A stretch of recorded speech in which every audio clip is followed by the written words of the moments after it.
What's happening, folks? Back with another reaction, back with some more Duran Duran. And before we start going through some more second look reactions at tunes I went through very early in my Duran Duran deep dive, and indeed, shout out to all the Duranis who were here for that, and several of whom are still here, still contributing, still commenting. You are so greatly appreciated. But yes, before we get to songs like Planet Earth and some others that I'd like to go through a second time, Save a Prayer, I do want to listen to the single release version of Is There Something I Should Know? And indeed, it came to my attention when I did a reaction to the music video for Is There Something I Should Know, maybe about a month ago. And indeed, if you didn't know, I'm doing music video and live performance reactions exclusively over on my Patreon now. And although most of them are members only for the first about a week and a half, they then become public and anyone can see them. So if you're looking for more Duran Duran music video reactions, that's where they're going to be, over on my Patreon. But when I did the reaction to the music video for this song, a couple folks commented, shout out to both Izzy and Yvonne, and it reminded me actually, because I believe Ian Little came in to work on this song and eventually worked on the Seven and the Ragged Tiger album. I remember, I think Izzy brought Ian's attention to my reactions back when I was going through that album, and I think he commented on the video for the Reflex, which is a very cool thing. But yes, not only do I believe this bridged the gap between Rio and Seven and the Ragged Tiger, and it was sort of the idea that, hey, you guys should put out a non-album single, but Yvonne mentioned that, you know, a lot of their music videos, even from the early days, have a very elaborate narrative, and they have kind of a scope and a scale, whereas this one, there's still a visual narrative, there's still some very interesting visuals, you know, this like cubist or like modern art, but she mentioned that it's not quite as elaborate, the budget wasn't quite as big, in part because they were on tour and they just didn't have a lot of time to all get into the studio and shoot a music video. So I definitely picked up on that when I did the reaction. But the point is, I think I've only ever reacted to the arena live performance of this tune and never the single studio version. So that's what we're here to do. It's an iconic tune. It sounds not only very much like early Duran Duran, but the type of music that I was hearing when I was growing up. Again, in large part because I had older siblings who were, you know, my sister's 12 years older, my brother's just about 10 years older. So without them, this is a tune that might have gone over my head. I might not have heard it on the radio, but it's another one where I probably wouldn't have recognized it by the title. I don't remember what I said in that reaction to the arena version, but yeah, it's not a song title I would have recalled, but the moment the song starts, it's like, oh, wait a minute, I definitely remember hearing this when I was a kid. So yeah, it's just a classic tune. I think it has a lot of that like new wave synth energy that so much of their early stuff does. Let's give it a listen. This is the single version of Is There Something I Should Know by Duran Duran, which, as I said, I think is produced by Ian Little, and it's from, I believe, like spring of 1983. Please, please tell me now. Please, please tell me now. Please, please tell me now. Please, please tell me now.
Come my way.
a really like dynamic, energetic mix of sounds and arrangement, and that harmonica type line, and then there's that like sort of manic keyboard line. John's bass is popping away most of the tune. I will say Simon, at a couple moments in particular, his vocals sound so good.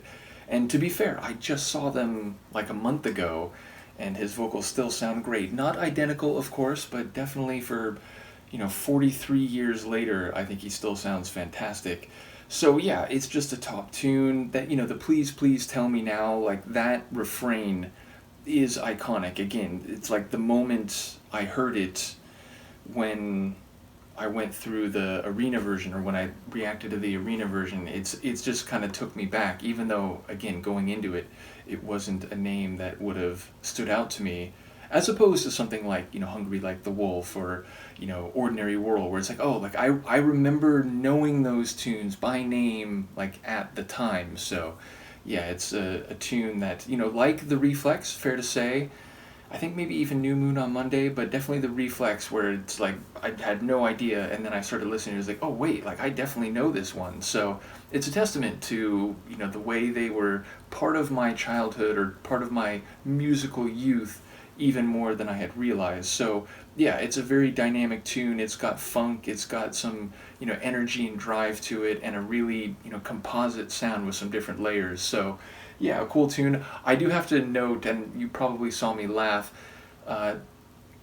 Flemish Giant commented on the line, "You're about as easy as a nuclear war," and he was saying, it's a hell of a line for the 80s, and I certainly agree. But it's interesting, because, what is it, the, like, devils dancing as you walk through the door? There's, again, a lot of that Le Bon, like, poetic meaning, which could probably take some different directions, but that line, it feels more, like, on the nose, and also like it's a bit cheeky, because it's comparing the ease of dealing with them or interacting with them to a nuclear war is a hell of a comparison. So that line definitely does stand out. In any case, it's a top tune. Let me know what you think, and I'll see you next time.